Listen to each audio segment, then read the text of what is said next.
So what is this keto diet that everybody seems to be talking about? Well, it's when you cut out the carbohydrates and the sugar out of your diet and you get your energy from fat. Why do you do this? Well, when you have carbohydrates in your diet, and especially sugar, soon after you eat them, you absorb them rapidly, they go in your blood and your blood sugar spikes. When your blood sugar spikes, your body produces insulin. Insulin allows the sugars to enter the cells, and the cells then package it up and store it as fat. Now, most of us don't want to be storing too much fat, and quite often we want to lose some. So, first thing to do is to limit your carbohydrate intake. Second thing is to do the exercise.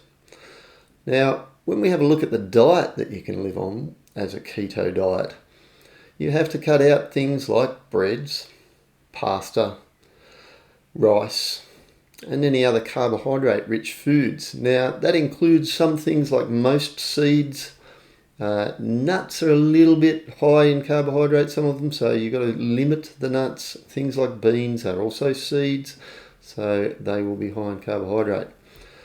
But things that you do eat in this diet is things like meat, eggs, fish. You can have as much fat as you want, really.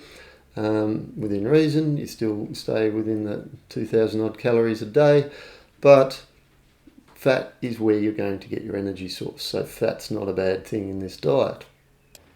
So the question is, why do the keto diet? Well, apart from losing a bit of weight, there's a range of other benefits. They include reversing the signs of metabolic syndrome. That's a really important one for people in their middle age. Reducing the insulin requirements for type 2 diabetes, that's the adult onset. It's not as effective for type 1, you've got to be careful with the fat intake. It reduces inflammation, well that's also important for people who are a bit older. Improving epigenetic profiles, that is about your gene expression. It's how your genes are expressed, and what it means is you're going to express the healthy genes and not express the unhealthy ones. So that's good for you.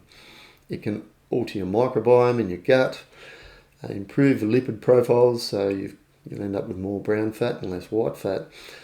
And it can supplement cancer treatments. That's an interesting one, because what happens is cancer cells love carbs, they love blood sugar, they thrive on it, they love fuel.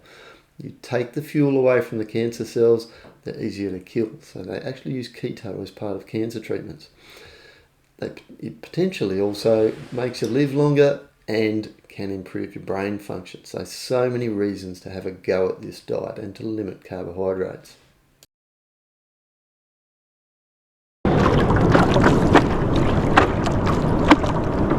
So I've been on keto for a week. I haven't noticed a great deal. Been surfing and stuff. Doesn't really affect me.